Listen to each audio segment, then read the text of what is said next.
No, so ngayon, no, pag-usapan natin itong tungkol sa mga tao, no, na about hell, no, so impyerno, no, so alam naman natin dito sa Biblia sa panahon ni Kristo, di ba? Kahit wala pa nga sa panahon ni Kristo, kahit pa doon sa mga Old Testament, may babala na ang Panginoon sa mga tao sa pamamagitan ng mga propeta about sa impyerno, no, di ba?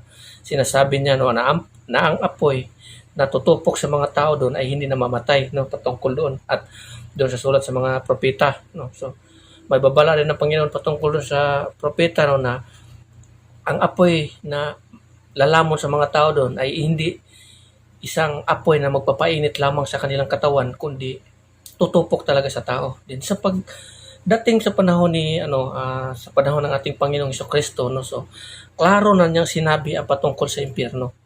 Especially dito mababasa natin dito sa Revelation, no. So tormented, no, so torment, also a lake of fire which is the hell, no. So maraming verses sa Biblia, especially sa New Testament, no, na babala ng ating Panginoong Kristo patungkol sa mga impyerno, doon sa impyerno. So maraming mga tao daw talaga, no, na tumatahak patungo sa kaparusahan sa impyerno. So mostly sa mga tao dito is yung mga taong sumusunod sa kanya, no. Especially, di ba, yung mga taong nakakikilala sa kanya. So bakit ko sinasabi nakakakilala sa kanya, di ba?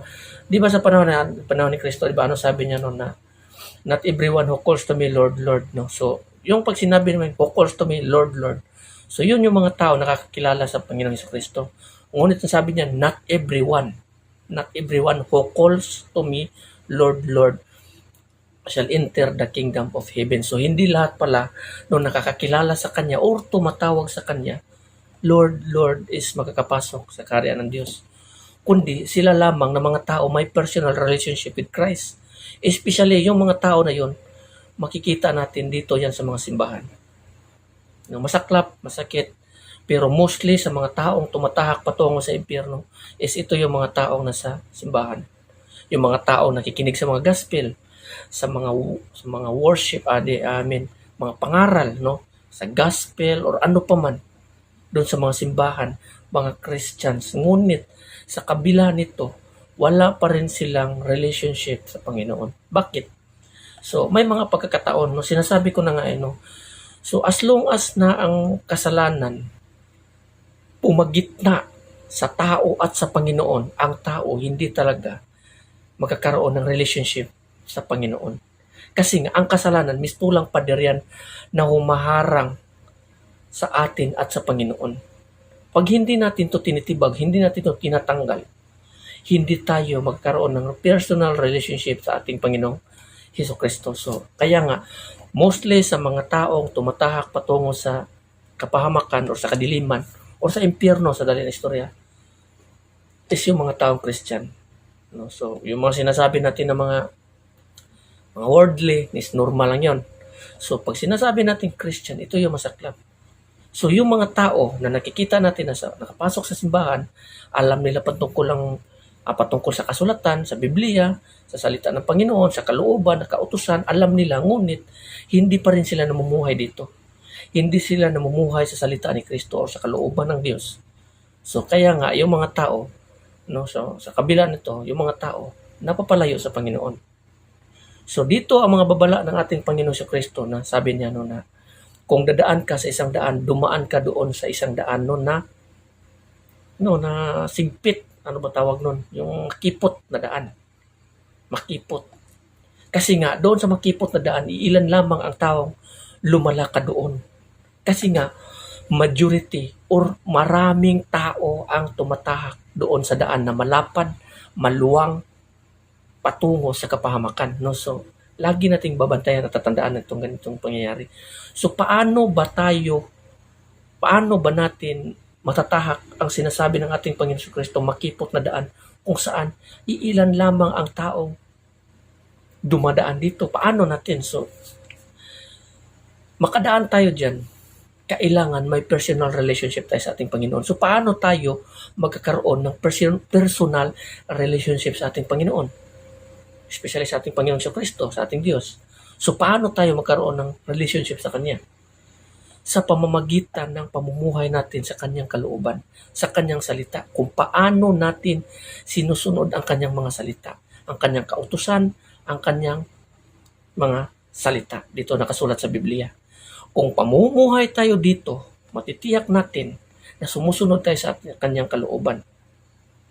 Ngunit kung hindi tayo susunod sa kanyang mga salita dito sa Biblia, hindi tayo namumuhay sa kanyang salita, kanyang kalooban, expect no na ikaw tumatahak na doon sa daan kung saan maraming mga tao ang tumatahak patungo sa